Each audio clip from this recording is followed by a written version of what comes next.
প্রস্তাবিত Tripura Santiniketan medical college তার first year অর্থাৎ ইন্ডিয়ান মেডিকেল কাউন্সিলের ভিজিট উপযোগী পরিকাঠামো কমপ্লিট হয়ে গেছে।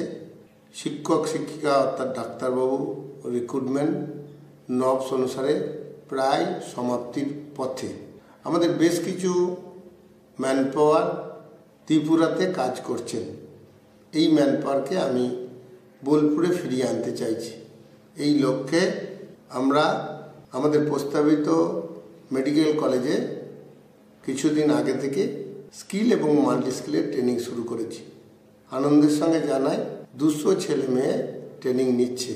আমরা পর্যায়ক্রমে স্কিল হলে স্থানীয় পঞ্চায়েতের সঙ্গে কথা বলে এবং প্রশাসনের কথা মতো আমরা রিক্রুট প্রক্রিয়া শুরু করব আমাদের কলেজ অনুমোদনের পর।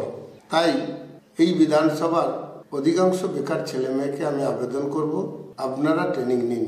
এখন দু একজন আমাকে প্রশ্ন করছে যে এরা তো যথেষ্ট ডিগ্রি আছে এবং কাজ জানে, ট্রেনিংয়ের কি প্রয়োজন আছে?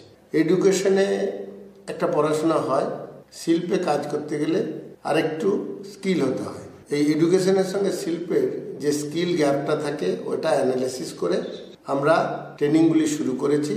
এই স্কিল গ্যাপটা পূরণ করার জন্য আমরা 5 বছরে 5000 ছেলে মেয়েকে আমাদের সংস্থার খরচে বা অন্য সংস্থার খরচে, ছেলে মেয়েদের কাছে কোনো পয়সা লাগবে না, আমরা ট্রেনিং দিতে চাইছি স্কিল বা মাল্টি স্কিল করার জন্য।